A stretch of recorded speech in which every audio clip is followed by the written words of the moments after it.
యాక్చువల్గా షుగర్ రీడింగ్సే తప్పు ఇప్పుడు. యాక్చువల్గా అమెరికన్ డయాబెటిక్ అసోసియేషన్ 170 దాటకూడదు లేదా 160 దాటకూడదు అని చెప్పింది.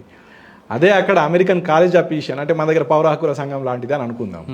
అమెరికన్ కాలేజ్ ఆఫ్ ఫిజిషియన్స్ వాళ్ళు పరిశోధన చేసి ఒక 2 బ్యాచ్లు, ఏ అనే ఒక బ్యాచ్, వీళ్ళు షుగర్ పేషెంట్లు, వీళ్ళకు షుగర్ మెడిసిన్ ఇస్తూ పోతుంటారు.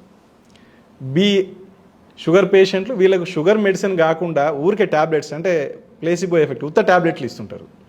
ఈ 2 బ్యాచ్లు చేసి 9 సంవత్సరాలు స్టడీ చేసారు వాళ్ళ మీద. 9 సంవత్సరాలలో ఈ షుగర్ మెడిసిన్ అంటే మెడిసిన్ కలపని ట్యాబ్లెట్లు తీసుకున్న వాళ్ళేమో ఆరోగ్యంగా ఉన్నారు, కాకపోతే నిరంతరం కొంచెం సిక్ ఉంటారు అనమాట. ఎందుకంటే బ్లడ్లో షుగర్ ఎక్కువ ఉంటుంది కాబట్టి వాళ్ళు ఏమి ఇబ్బంది పడలేదు.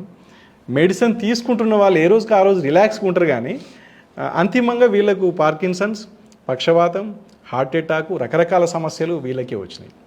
కాబట్టి షుగర్ పేషెంట్లు సాధారణంగా ఇప్పుడు మార్నింగ్ బిఫోర్ బ్రేక్ఫాస్ట్ అయితే 110, ఆఫ్టర్ బ్రేక్ఫాస్ట్ 160 ఉండాలి. ఇది దాటి ఉన్న వాళ్ళు ఏం చేయాలి? అదేమో అమెరికన్ డయాబెటిక్ అసోసియేషన్ డిసైడ్ చేసింది. ఈ రెండింటి పంచాయతీ ఏడికి పోయిందంటే NIH కాడికి పోయింది. American diabetic association, American college of physician. ఈ రెండింటి పంచాయతీ పోయిన తర్వాత ఏమైంది, నేషనల్ ఇన్స్టిట్యూట్ ఆఫ్ హెల్త్ అమెరికాది, వాళ్ళు ఏం చేశారంటే 250 వరకు షుగర్ కాదు, 250 నుంచి 300 వరకు షుగరే, కానీ షుగర్ మెడిసిన్ వాడకూడదు, 300 నుంచి ఏమైనా వాడితే వాడాలి కానీ సైడ్ ఎఫెక్ట్స్ గురించి చెప్పి ఇవ్వాలి అనేది లాస్ట్కి NIH 2018 ACP గైడ్ లైన్స్ అని మనం కొడితే వస్తాయి ఇవన్నీ కూడా. అందుకోసమని మనం 170 దాటంగానే షుగర్ మెడిసిన్ తీసుకోవాలనేది కరెక్ట్ కాదు. యాక్చువల్గా బేసిక్ అందరూ కూడా డైట్కి సంబంధించి దంపుడు బియ్యానికి రావడం మంచిది.